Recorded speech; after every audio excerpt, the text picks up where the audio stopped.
मशरिक़ वुस्ता और अफगानिस्तान की सूरत हाल पर हुकूमत का इन कैमरा पार्लियामेंट का मुश्तरका इजलास बुलाने का फैसला। वज़ीर आज़म और वज़ीर ख़ारिजा अरकान पार्लियामेंट को ब्रीफिंग देंगे।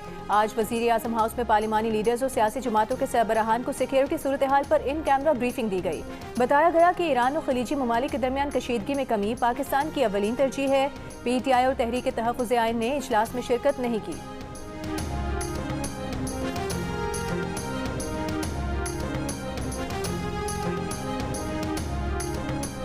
अमरीका ने श्रीलंका के करीब ईरानी जंगी बहरी जहाज को निशाना बनाने की तस्दीक कर दी। अमरीकी वज़ीर जंग ने कहा कि बहर हिंद में अमरीकी आबदोज ने ईरानी जंगी जहाज को डुबोया। तर्जुमान श्रीलंकन बहरिया ने कहा कि ईरानी बहरी जहाज के डुबोने के वाक़े में मुतादिद लाशें निकाली हैं। जहाज पर हमले के 180 अफराद सवार थे। 32 जख्मियों को रेस्क्यू करके अस्पताल मुंतकिल किया गया।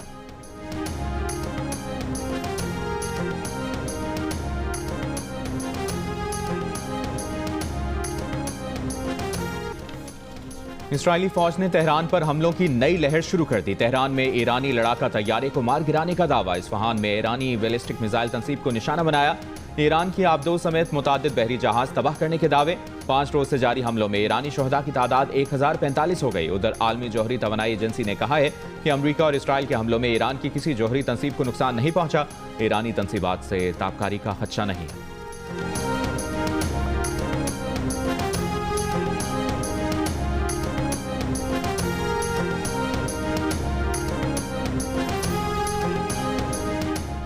इसराइल पर ईरान की जवाबी कार्रवाई। तेल अवीव, मकबूजा, बैतुल मक़दस और मगरबी किनारे पर ताज़ा हमले। अमरीकी और इसराइली अहदाफ पर 40 से ज़ायद हमलों का दावा। आबनाए हुर्मुज़ पर कंट्रोल का भी दावा। आबनाए हुर्मुज़ में ईरानी वार्निंग्स को नज़रअंदाज करने वाले 10 से ज़ायद ऑयल टैंकर्स को निशाना बनाया। ईरानी शहर किरमान में इसराइली ड्रोन मार गिराया। ईरानी फौज का मशरिक़ वुस्ता में अमरीकी फौजी अड्डों पर हमलों में 160 अमरीकियों की हलाकत का दावा।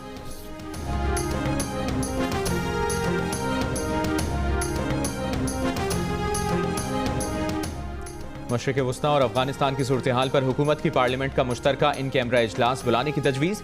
वज़ीर आज़म हाउस में पार्लिमानी लीडर्स और सियासी जमातों के सरबराहान को सिक्योरिटी सूरत हाल पर इन कैमरा ब्रीफिंग। वज़ीर आज़म ने मशरिक़ वुस्ता की क़यादत से राबतों पर एतमाद में लिया। ज़राए के मुताबिक बिलावल भुट्टो ज़रदारी ने पाकिस्तान की खारिजा पॉलिसी को मुतवाज़न अंदाज में चलाने पर जोर दिया। मौलाना फजल रहमान ने PTI और अपोजिशन जमातों को भी ब्रीफिंग में शामिल करने का कहा। जियो न्यूज़ से गुफ्तगू में वज़ीर आज़म के मुशीर राना सनाउल्लाह ने कहा कि इन कैमरा इजलास में अस्करी क़यादत ने बताया कि ईरान से पहले भी राबते किए और अब भी राबते कर रहे हैं। कोशिश है कि गलत फहमी दूर हो। खलीजी ममालिक पर ईरान के हमले नहीं होने चाहिए। अमरीका को भी बावर कराया जाए कि ईरान के साथ मुआहदे में पेशरफ्त के बाद हमले का जवाज़ नहीं बनता।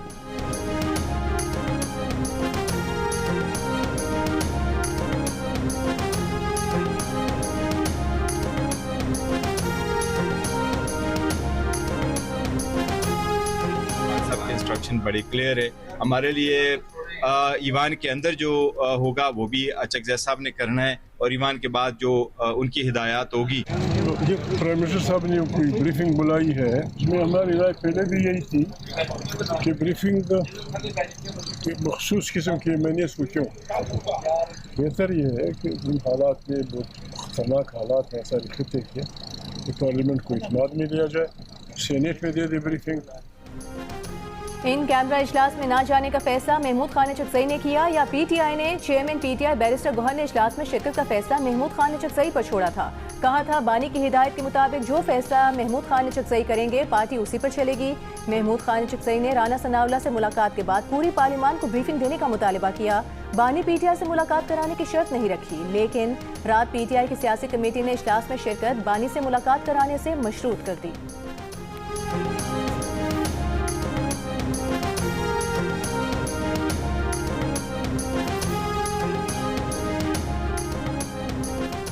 ईरान के शहीद सुप्रीम लीडर आयतुल्लाह खमनाई का ताज़ियती इज्तिमा मुलतवी कर दिया गया।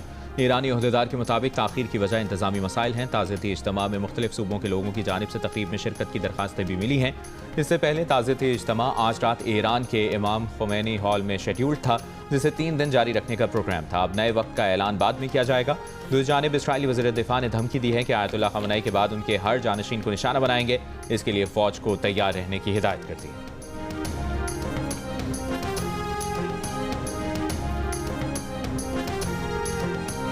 इराक में ईरान नवाज मिलिशिया ने अमरीकी अड्डों पर किए गए ड्रोन हमलों की वीडियो जारी कर दी। दुबई में अमरीकी कांसुल खाने पर ड्रोन हमला, कांसुल खाने की इमारत में आग लग गई। उर्दन में अमरीकी सफारत खाना बंद कर दिया गया। पेंटागन ने जंग में हलाक 6 में से 4 अमरीकी फौजियों की शनाख्त जारी कर दी। फौजी इतवार को कुवैत में अमरीकी फौजी तंसीब पर ड्रोन हमले में मारे गए थे। कुवैत में 11 साल की लड़की मिसाइल का मलबा गिरने से जाम बहक हो गई। इराक के शहर इरबिल में अमरीकी फौजी अड्डे और होटल पर ड्रोन हमले। बगदाद इंटरनेशनल एयरपोर्ट के करीब एक ड्रोन को मार गिराया गया। दूसरी जानिब मुत्तहदा अरब अमीरात की वजारत दिफा ने कहा है कि ईरान के 3 बैलिस्टिक मिसाइल हमलों और 121 ड्रोन हमलों को नाकाम बना दिया गया है। 8 ड्रोन मुत्तहदा अरब अमीरात की हुदूद में गिरे। कतरी वजारत दिफा ने भी दावा किया है कि ईरान से दाखिल होने वाले 10 ड्रोन और 2 क्रूज मिसाइल फिजा में तबाह कर दिए गए।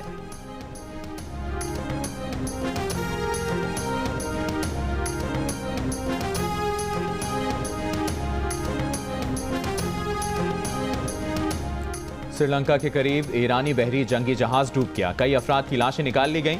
गैर मुल्की खबर एजेंसी के मुताबिक श्रीलंकन वजारत दिफा और बहरिया के वज़राए ने खदशा जाहिर किया है कि ईरानी बहरी जंगी जहाज आयरस डेना को आबदों से निशाना बनाया गया है। अमरीकी हुक्काम ने भी जहाज को निशाना बनाने का दावा कर दिया।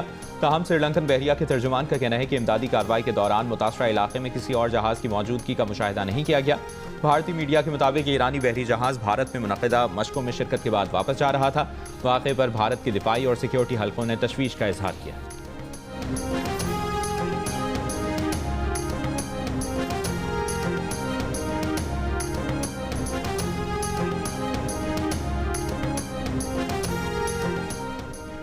सऊदी अरब बुज़दिलाना हमलों के बाद ईरानी जारहियत का जवाब देने का मुकम्मल हक महफूज रखता है। सऊदी काबीना का ऐलान।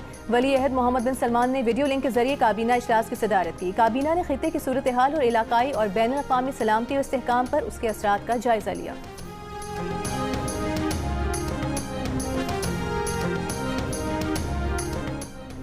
ईरान पर अमरीका और इसराइली हमलों से खलीजी और एशियाई स्टॉक मार्केट संभल न सकी। तीसरे रोज भी शदीद मंदी। Pakistan stock exchange 100 index 1354 points की कमी के बाद 1,55,777 पॉइंट्स पर बंद हुआ। कोरियन स्टॉक एक्सचेंज 12% और जापान का इंडेक्स 3% से जायद गिरा। दुबई के DFM इंडेक्स में 4.71% की कमी हुई। अबू धाबी का ADX 3.32% गिरा। ब्रेंट खाम तेल की फी बैरल कीमत $83 तक गई। तिजारती माल खलीजी ममालिक भेजने के लिए भारी वॉर रिस्क सरचार्ज का निफाज कर दिया गया। शिपिंग कंपनी ने फी कंटेनर $1500 से $3500 वॉर रिस्क सरचार्ज लगा दिया। एक और शिपिंग लाइन ने $4000 तक इमरजेंसी सरचार्ज नाफिज कर दिया। अफगानिस्तान के अहम तरीन बगराम एयरबेस पर पाकिस्तान के कामयाब हमले में एक एयरक्राफ्ट हैंगर और 2 वेयरहाउस तबाह हो गए। अमरीकी अखबार सैटेलाइट तस्वीर सामने ले आया। सिक्योरिटी ज़राए के मुताबिक ताज़ा कार्रवाइयों में पाक फौज ने अफगान तालिबान, फितनतुल खवारिज और फितनतुल हिंदुस्तान के 50 ठिकानों को तबाह कर दिया। वज़ीर इत्तलात अतातार के मुताबिक अफगान तालिबान रजीम के 481 कारिंदे हलाक और 700 के करीब जख्मी हो चुके।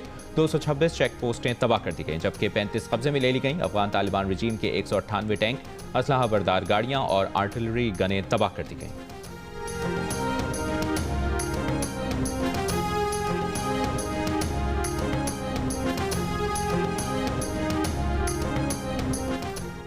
वज़ीर आला पंजाब मरीम नवाज और नवाज शरीफ की ज़ेर सदारत इजलास। लाहौर की मॉल रोड पर हर किस्म के एहतजाजी जलसे जुलूसों पर पाबंदी का उसूली फैसला।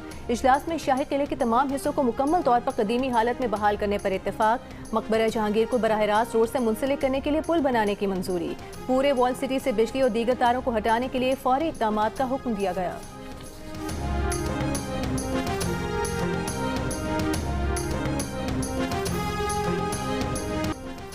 पाकिस्तान क्रिकेट बोर्ड ने बांग्लादेश के खिलाफ वनडे सीरीज के लिए 15 रुकनी टीम का ऐलान कर दिया। बाबर आजम और साइन मयूब ड्रॉप, फखर जमान और हसन नवाज भी स्क्वाड का हिस्सा नहीं।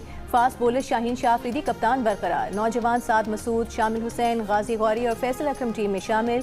पाकिस्तान और बांग्लादेश के दरमियान 3 वनडे मैचेस की सीरीज 11 मार्च से ढाका में खेली जाएगी। टीम के ऐलान से कबल शाहीन शाह अफरीदी और सलमान अली आगा के चेयरमैन PCB मोहसिन नकवी से अलग अलग मुलाकात। टीम की परफॉर्मेंस और मुस्तकबिल के लाहे अमल पर बातचीत।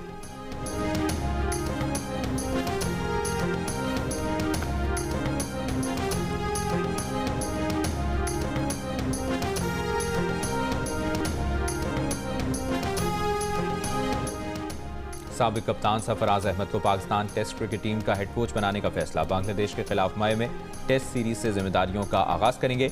इससे पहले अजहर महमूद कौमी टीम के अबूरी हेड कोच थे।